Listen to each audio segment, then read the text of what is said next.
right, I'm going to show you how to do heating curve calculations, and we're going to do the first example together, and then you're going to work on the one on the back. You will need your textbook to look at two different pages, page 296 and page 308. That's where we're going to get our constants from. Now, the question says, the graph below is a heating curve for water. Determine how many kilojoules of heat are needed to melt 50 grams of ice at negative 20 degrees Celsius to steam at 120 degrees Celsius. So if we look at our heating curve, this first section right here represents the solid phase. So way down here at point A, that's going to be negative 120 degrees Celsius. And then when we get to point B, that's going to be the melting point for water, which in this case is 0 degrees Celsius. So between points B and C, we're going to be melting the ice. And then from C to D, that's the solid phase. So when we get to point D, that'll be the boiling point of water, which is 100 degrees Celsius. From D to E, we will evaporate all the water. And then up to point F is going to be 120 degrees Celsius, because that's our final temperature that we want. So we're going to have to do a calculation for each of our 5 sections in order to figure out the total amount of heat that it would need to melt all of that ice and turn it into steam. Okay, so for our first calculation from from point A to point B, so we'll call that section AB, we are raising the temperature from negative 120 to 0. And when you raise the temperature, your formula for heat is delta H equals Cm delta T. Delta T, change in temperature. So we need C, which is the specific heat of ice, the mass, and the change in temperature. So the specific heat, if you look at page 296 for ice, is 2.1 joules per gram degree Celsius. The mass, 50.0 grams. And our change in temperature is from negative 120, negative 20, not negative 120, sorry, negative 20 up to 0. So that's a change of 20.0 degrees Celsius. So our units cancel, and when we multiply those 3 numbers, we get 2100 joules. Okay, so we've raised the temperature of the ice up to 0 degrees. Now we want to melt the ice. So we're at section BC. Now here, if you'll notice, the temperature doesn't change, so we can't use our same formula. We have to use the heat of fusion. Delta H of fusion for water, if you look at page 308, is 6.01 kilojoules per mole. Well, we don't have a mole, we have 50 grams. So we have to take our 50.0 grams and convert it to moles using the molar mass of water, which is 18.015 grams per mole.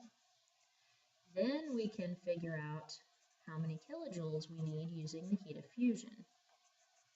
So our moles cancel, and that gives us 16.7 kilojoules. Okay, so we've gotten to point C, we've melted all of our ice. Now we have water at 0 degrees, and we want to take the water up to 100 degrees. So again, in our vertical part of our graph, we're changing the temperature. So for section CD,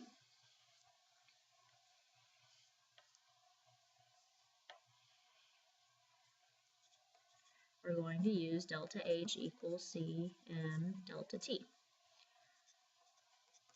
Okay, now we want the specific heat of water, not the specific heat of ice, and that's going to be 4.18 joules per gram degree Celsius. And again, you can go back to page 296 to look for the specific heat. The mass is still 50 grams. Now, our change in temperature, if we look at our graph again, we're going from 0 degrees Celsius up to 100. So our change in temperature is 100 degrees Celsius. So our units cancel, we multiply, and we get 20,900, not kilojoules, just joules, because of our joules right there. Okay, now back to our graph. So now we have our water at 100 degrees Celsius and we want to evaporate all of it. So section DE, again, we're at constant temperature. So now we have to use the delta H of vaporization. Down here, we use the heat of fusion. Okay, so section DE, delta H of vaporization. Look at page 308. The delta H of vaporization for water, 40.7 kilojoules per mole. Again, we have 50 grams. Convert to moles. And then use our heat of vaporization to convert to kilojoules. And this gives us 113 kilojoules. Okay, last section. So now we have our steam all at 100. We want to raise it to 120. So again, we're changing the temperature. So for our last section, section EF, we're going to use delta H equals Cm delta T. Our specific heat, this time we want of steam, which is 1.7 joules per gram degree Celsius on page 296. Our mass is still 50, and our change in temperature is from 100 to 120, so that's 20 degrees Celsius. Units cancel, and we get 1700 joules. Okay, now we want to find our total delta H. To do that, we have to add together all of the heats for each individual section. But the problem is some are in joules and some are in kilojoules. So we need to convert all of our units to the same. So we'll make everything kilojoules. 2.10 kilojoules, 20.9 kilojoules, 1.70 kilojoules. So now, when we add up our 5 kilojoules, we're going to get a grand total of 154 kilojoules. So that's how many kilojoules it takes to raise the temperature of 50 grams of ice from -20 to steam at 120. So what I want you to do now is turn it over and look at the back.